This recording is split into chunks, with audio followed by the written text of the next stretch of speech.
আজ 2025 সালের 3রা মে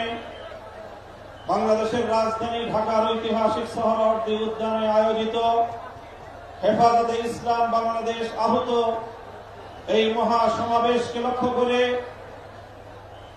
আমি সর্বপ্রথম স্মরণ করতে চাই ওই সকল বীর শহীদদেরকে। শাপলা থেকে 2024-এর জুলাই বিপ্লব পর্যন্ত রক্তের রাঙা যে পথ পাড়ি দিয়ে বাংলাদেশ 2024-এর 5ই আগস্ট দ্বিতীয়বারের মতো স্বাধীনতা অর্জন করেছে। সেই স্বাধীন বাংলার মাটিতে দাঁড়িয়ে আমরা